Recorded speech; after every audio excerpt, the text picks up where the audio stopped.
దేవునికి మహిమ కలుగునుగాక. ఈ దినం దేవుని వాక్యం, యెహోవా వాక్యము వినుడి. గమనించినట్లయితే గనక ప్రభు సెలవిస్తున్నది ఏమనంటే ఆయన మాట వినాలనేసి ఆయన ఆశపడుతున్నాడు.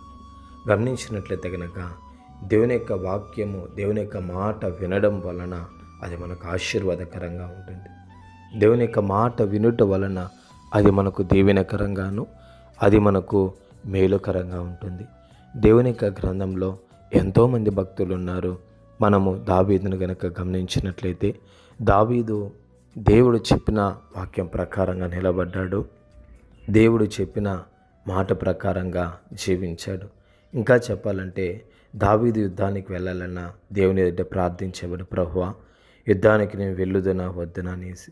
అదే ప్రకారంగా సిక్లగు విషయంలో సమస్తము కోల్పోయినటువంటి దావీదు దేవుని సన్నిధిలో ప్రార్థించినప్పుడు దేవుడు సెలవిస్తున్నాడు, నువ్వు వెళ్ళు, నీ శత్రువులు నేను అప్పగిస్తానన్నాడు.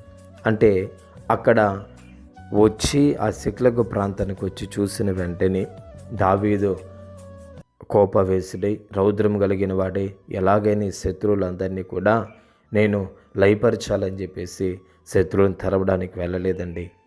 దావీదుకి అక్కడ కోపం వచ్చింది, బాధ కలిగి ఉంటుంది, వేదన కలిగి ఉంటుంది. అయినా కూడా మనస్సు నిబ్బరం చేసుకొని మొదటగా దేవుని యొక్క సన్నిధిలో గడిపాడు. ప్రభువా ఇలాగా శత్రువులు వచ్చి మా సమస్తాన్ని దోచుకొని వెళ్ళిపోయారు, నేను గన తరిమితే నాకు నువ్వు తోడుగా వస్తావా, శత్రువులను అప్పగిస్తావా అని మొదట దేవుని యొద్ద ప్రార్థించాడు. దేవుడు ఓకే, నువ్వు వెళ్ళు, నువ్వు శత్రువులను తరుముని నీకు నిశ్చయముగా అప్పగిస్తాను అని చెప్పిన వెంటనే దావీదు వెళ్ళాడు, శత్రువులను తరిమాడు, పట్టుకున్నాడు, కోల్పోయినదంతటిని కూడా మరలా పొందుకున్నాడు. చూడండి, అయితే సౌలు దేవుడు చెప్పిన మాటను మీరాడు. నువ్వు వెళ్ళి అమాలేకీయులను సంపూర్ణంగా లయపరచనంటే ఆ యొక్క సౌలు ఏం చేశాడు, అమాలేక రాజును అక్కడ ఉన్నటువంటి మంచి బలిష్టమైనటువంటి క్రొవ్వినటువంటి పశువులన్నింటినీ పక్కన పెట్టుకున్నాడు. దేవుడు చెప్పింది ఏమన్నాడు, ఎవరిని కూడా కనికరించక సమస్తాన్ని నిర్మూలన చేయంటే రాజును పెట్టుకున్నాడు, పశువులను పెట్టుకున్నాడు. అక్కడే దేవుని యొక్క మాట వినకపోవడం వలన దేవుడు సౌలును త్రోసివేశాడు. ఇక్కడ దావీదు దేవుని యొక్క మాటను విన్నాడు కాబట్టి దావీదుని దేవుడు సింహాసనాన్ని ఎక్కించాడు.